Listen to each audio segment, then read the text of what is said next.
Malo lelei, welcome to PIKIPIKI HAMA KAE VAEVAE MANAVA vodcast project. Ko kuingoa ko Mele Ikatonga Lucinia moa. Pia ko lele mai me he toa hola e sio salote. Whonu moe moa, otu kine kina, vai ko niu toa, pe mai whatawhata maa whana. O ko lolotonga from Fito he Kau Fefine o Okalani, and I'm here today with my nana to talk about Tongan early childhood education. Nana, can you please introduce yourself? Malo apito Mele Ikatonga. O ko whawhetai ke iki, ka uhi koe mao e whainga maari e mo ui ke mo menit koe ni. Pia ko whamalo lahi atu ke ya iweti ka umaa ai PIKIPIKI HAMA KAE VAEVAE MANAVA. He mao whainga maari e ke ma lere mai o kau i pokama koe ni e pongpong koe ni. Ko hingoa ko Meleane Pau'uvale, ko kulele mai pia me he whatawhata mawhana. Me ki wheito o kui ko tukulalo, ko haaki o houma pia momangia. Ko takai whala ki he whonu mo moa, pia Sofai Pau'uvale. Whoutua i he halamaui, pia ko whamiri, o whoutua mo whamiri nusilani manulewa, Malo apito. Nana, can you please tell me about how Aotearoa Katukakala started? Malo apito Mele Ikatonga ai vehui ko ia pe ko fia apito ke talanoa ke kamataanga o Aotearoa Katukakala. Pe mone lau nei kai ke ia ha whakakaukau pehe ia. Pe na e pehe na ia ha visone. Pe misi ke kamata ha apiako o ko ui ko Aotearoa Katukakala. Na e whai pe whakakaukau mi Tonga, o whai e hiki whanua mai mi Tonga. I he uhinga pe ke omi ki heni, ke ako e whanau, pia ke toi mau ha mo ui o lelei ange vai family. Ka i he maua umai ki heni, na e kehe talanoa ai. Ko uhi, ko taimi koe na mau heni ai, ko e mea koe na kusio koe ki ai, e kusio ke whanau koe e family. Ai kai koe ke a wheitu, ke ago tuku nau tō ki ai kai awe, kai oe mātua o ngāoe. Pea i he taimi ko ia, ilo fuke e mātua o kai ke alo ngāoe kamatanga. Pea ko mea reo na nau whai ko wange kātoa e nau whanau o tukuang katea. Pea i he taimi ko ia, nau whakaukau, te kai pe ke whakaukau ke ako. Nā kai ke ilo he taimi ko ia, e lava ke whakotuku haako hene. Pea ko mea leo nau whai ko kuhanga o mai pe whanau ki hoku whare kā ko i hoku apina whanga na ko tuai mo ki family. O teu i pe whare kā o hange pe ha ai utohi wai pa mo whangi mea wa inga. Ko hono uhinga ke tokoni ki a te au, ki hono toka ngā i koe whangi whanau. Pea me ia i lewa he fo i taimi ko ia. O lahi i lewa, ko tui pena e hanga pehe i ki o na iai pe tau mua e ki na e o miau ki nusiani hanga aue ki o whai. I ko ia ko tui, ko tau nofo koe ni, o ko iai pe taha ko toa pe, o ko iai pe ae parania e ki taha ko toa pe. Pea i he taimi ko ia, ko lahi pe ae whanongo ai kakai ki mea koe ni. Wange ko kamata kakai ke wango ange i nau whanau ke whanga toka ngai. Pea ko mea lemu na ko tarange, kai ko haa koe ni koe. Unofo peo pei pisita, tama ai family. Pea whawhetai, na hanga iki o ange hatota. Pea me potunga oe ako ke awheange i ho mau api. O tala mai ka te au, pe ko iloi. Te ulawa whotu haa koe nusi. Kau tarangi kai. Pena hanga lewa he tō taha koe ni o matala noa, pane tala mai ka au pe kou loto, ke kamata haki play group. Pea tarangi ai, whakawha au pito, ko i ne kai ke kau he whakakau e koe mea koe ia. Pau te kai ke uilo e au o ko ulawa ke te whae mea koe ia. Pea ko whakawhetai ke ki ko ui, he na e whai lewa whai ngā ue he taimi ko ia. O whakamata lewa ki ako. Tokoni mai ngai whamiri, ngai kau ngā mea. Ngai kakai koe nai angi lau whānau mau kamata ki api ako. Okay, so then you started the playgroup from the garage. What else did you need to do before you opened the centre? Malo apito Mele Ikatonga. Pea koe whihui koe ni ko mau inga apito ka teo. Pea kumoone ai lea Tonga, koe manatu ki kohiri, koe mea whawhiawhia. E kai te upehe koe manatu ki hiri koe mea whamamahi. Koe manatu ki kohiri koe koe whawhiawhia. Pea koe whawhetai ki he eiki. Koe uhi, he koe kamata e api ako e ni manatu ina kai na maomi Tongani toki omi. Kai ke hame e mau. Hala paanga ke whai ake kamata e ako ke whatawa ka mea wa inga. Ke ai ha whai ako ke tokoni me ha fua ngai mea koe ia. Kana aku loto lahi pe au ke kamata ngau e koe ni. I he eku tui mo eku lotu ke eiki ke tokoni mai. I he tapa katoa pe. E whawhetai na e lava pe ke whai. Na tokoni mai family. Panongo pe ai ngai kainga katoa pe. Mo family wa e nau whanau ko na oange. Na nau tokoni. Tokoni mga hikau ngā mea. He mon pe ai lau ia kai ke hatoa tu tota. Kai te ulawa ke whai tota. Ane ta e oa. Ai tokoni ai family. Ame kakai ko toa pe. Na nau whi tokoni mai e taim ko ia. Pea na e whakanau pe ai whai ka. I ngahi mea keke. Whonu i he mea wa inga. Whonu i he ngahi tohoi. Mo ngahi nau ko toa pe nai omi. Ke whakanau aki. E ki whare ka. Bea osko ia pe wanga e pe o sete ki whare ka e whare ako ko ini. Ko ui ko ki whare ako. E ki whare ka. Pea ko mea mahu inga nau whahi ako toa pe. Pau pe ke umua ki whare ako. O whai haki i lotu. Ke tokoni mai ako ia. Pea wapetai ko hui ko whanau. Na nau tokoni pe ki hano tokoni i. Ai kamata o ki api ako. Pe taimi koe na e whai e whakakaukau koe ke laisene api ako. Mana tui whuke koe ai ngai whie mau ia patunga e ako.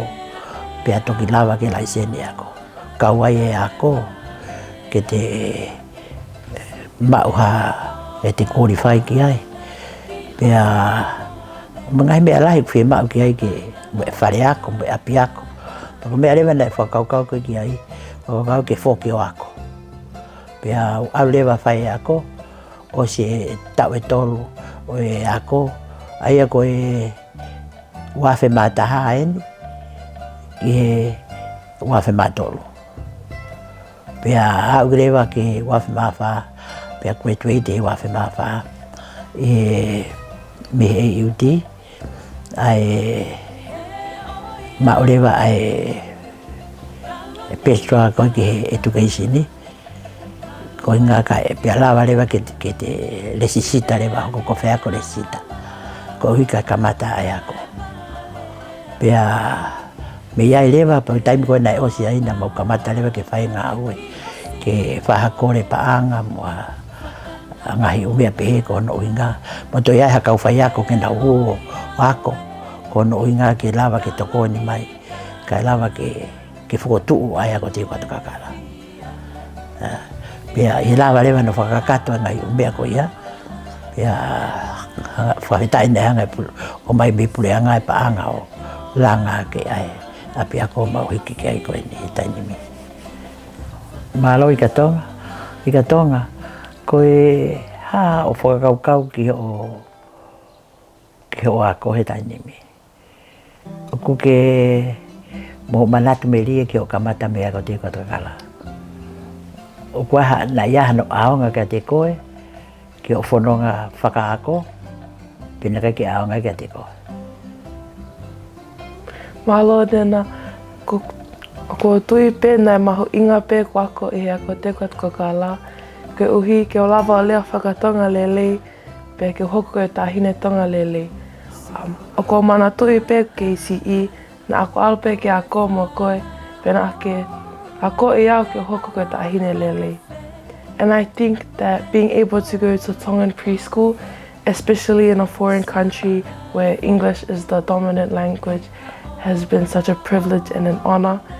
And it has been a foundation of strength for me, being able to speak Tongan, be Tongan, and to be proud of my Tongan culture, being able to use it to talk to you, Nana, talk to everyone at home, and just being able to be proud and show off that I am Tongan. It's been very motivating so that I can continue on your legacy and continue to work for the better of our Tongan people. So Nana, ko os ilo peawia ai maho inga ai lea whakatonga ki a te au. But why did you want to teach lea whakatonga to the Tongan children growing up in Aotearoa? Malo a pito Ikatonga. Ko tuka whaiwhehu i ko e ni Ikatonga. Te ukamata pea e kutari me ko whakamopuna. Uhinga, o kai ke uloto ke tae lata ko whakamopuna i he maamani o e Tonga. Ko uhi lolo Tonga e nau nofo he ātakai o e Tonga. O ko whakaamu ke nau iloi. Ko sense of belonging ko tui ko mea mahu inga taha ia ke moia tangata. Ko uhi ke nau o ngoi, pe e nau tolu, o nau lata, pe aku tari nau tolu i he maamani o e Tonga. Ko mea ia taha, pe i he whakaukau lewa ko ia, o ko omi lewa ia ke whanau Tonga ko he inusidani. Tu ke he ane o ngai aonga ke he. O ko whakaamu ke pehe toko taha Tonga ko toa pe o whanau i he. Ko uhi ke o te nau o ki he lotu whanau tae lata he kai ke nau nganto i loe mea o tala mahi lotu. Ko uhi ke nau o ki he ngahi kātonga whakatonga o kai ke nau lata nau tōru ai. Ko uhi o kai ke nau pot nau tōre whakatonga. Nau whaamu nau tō ke nau tō o lot pārangi kono o ngā wange ko ngai tāno ka ngai mātua. Ko uhi he kai ke mahino ka nau tōru ia. Ko foi mea ulake o ko tokanga koe ke i koe i he whanau. Tuku ke he ange a hono lelei ke. He ko hono uhinga, u tau lawa pe o si o mata he tainimi. Ko uhi koe whanau koe o kunau poto koe rea whakatonga. O kunau lawa ai mamani koe parangi, ka nau toi lawa ai mamani he tonga. Pa ko tui ko taimi koe ngai whi mau la ia, he tainimi ngai ngau e anga. Koe tau i he ni tau whi mau ke o tau whanau ngā ue ke mau hanau mo ue. Pa ko taha ia o ngahi, ko tui ko ngahi whi mau, fisi mo ai mo tumu ai ngai ngau anga unau saia ke rea ua ai nau ai fa nau ko nango ngau nau poto he rea Whakatonga nau poto he rea Whakaparangi pe ak paranisi lewa ngo mamani. Thank you for telling me all about Ako Te Katukakala, Nena. I've really enjoyed listening to you. Is there anything else that you would like to add? Malo a pito Ikatonga pe ko fia a pito ta potala no ko ni ko e uhi ko iloi o ke mahu inga ia he mea na kua ko ki ai ko mea na kua am ki ai ke no foloto pe ke no oloto e mahu inga ia i ho ko ki taine Tonga ki taine lelei o ke mahu inga ia i he nofo Whakatonga mo nofo Whakawhamiri ngai mea Whakatonga mo lea Whakatonga ke la langa kia a o mo ui. Pau tui koe mea pea ko tau whaamu ki ai, pau tau whiwhi ai i he ngahi ako teo o whotu i he ngai wheitu ke kehi nusinani. O te whamalo ke kakai na nau loto lahi. Ke whai e ngawe koe ni, koe koe ngawe whai ngofua. Koe ngawe whai ngataa. Pea kono ako e tau whanau, ke nau lea Whakatonga mo nau mo ui Whakatonga i he mamani o e parangi. O kui kai ke whai ngofua. Koe taha i he mea whai ngataa. He tau ako i he tawa akoe. Pea ako i he emitia he tawa akoe. Ngai whitu keke. O fufonua whakarakaraka koe ni. Pea kai ke tau lawa. Ke tau hanga ta ofe taimi. E koe taimi o pure pe mau inga whakarakaraka he whanua koe ni. Kau tau whakaampe ngai mātua. Tupe mua ke ua na tau foe. Pe tau pāhia i hono ako i re Whakatonga ke tau whanau. Tukuia ke la langa ke tau whanau e nau mo ui. Tuki ke no nofo ia ke nau ngai whakakaukau. E ko hi ka pau tau loto. Ke hoko e tau whanau. Ko tangata i whonua lelei. Tau hoko ke hoko ai whanau ke nau tangata kakato. Wange ko mea tau whakahamu ki ai. I he sino atamai ta mo lau maari. Tau tau whakahamu rewa. Ke whai e tau lalanga. Fatu e tau lalanga pa tau fili. Ai ngai whi unu. O totonu ke lalanga ke. Ai whala o totonu ke tau ako ke tau whanau. Pea koe mea mahu inga a e tau rea. I kona uhinga, kou tui ka pau te nau poto e rea whatonga. Pa te nau o ngoi. O i kai ngalo. I he nau mo uiha taimi. A e tau Tonga.